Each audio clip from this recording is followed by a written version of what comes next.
Charitable trust ఆధ్వర్యంలో schools villages దత్తత కార్యక్రమం జరిగింది. కార్యక్రమానికి ముఖ్య అతిథిగా ఎమ్మెల్యే డాక్టర్ పట్లోల సంజీవరెడ్డి హాజరయ్యారు. ఇందులో భాగంగా 30 స్కూల్స్ 2 గ్రామాలు దత్తత తీసుకుని పాఠశాలలకు కంప్యూటర్లు, గ్రామాలకు ఆర్ఓ వాటర్ ప్లాంట్లు అందజేశారు. గ్రామీణ ప్రాంత విద్యార్థులు ఆధునిక సాంకేతిక పరిజ్ఞానాన్ని అందిపుచ్చుకోవాలంటే కంప్యూటర్ విద్య అత్యంత అవసరమని సంపంగి చైర్మన్ రమేష్ సంపంగి, సీఈఓ సురేష్ సంపంగి తెలిపారు.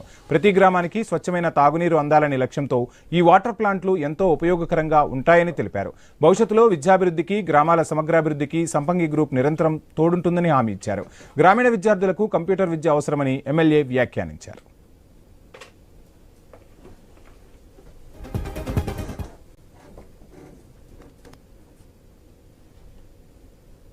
ట్రస్ట్ ఏదైతే ఉందో అది సుమారు 30 స్కూల్స్ ని ఈ రోజు అడాప్షన్ చేసుకోవడం జరిగింది. దత్తత తీసుకొని అక్కడ వారికి అందరికి కూడా కంప్యూటర్ సిస్టమ్ ని ఇవ్వడం జరిగింది. తర్వాత ఇదైతే ఈ తెలంగాణ తెలుగు అసోసియేషన్ వారి తరఫున, తర్వాత ఈ సంపంగి చారిటబుల్ ట్రస్ట్ తరఫున ఈ కార్యక్రమాన్ని ఏర్పాటు చేసి వాళ్ళు ఎన్ఆర్ఎస్ అందరూ కూడా మనకి ఇక్కడ మన ఏరియాలో నారాయణఖేడ్ నియోజకవర్గంలో సంపంగి చారిటబుల్ ట్రస్ట్ ద్వారా చేపట్టే కార్యక్రమాలకు వారు కూడా సపోర్టింగ్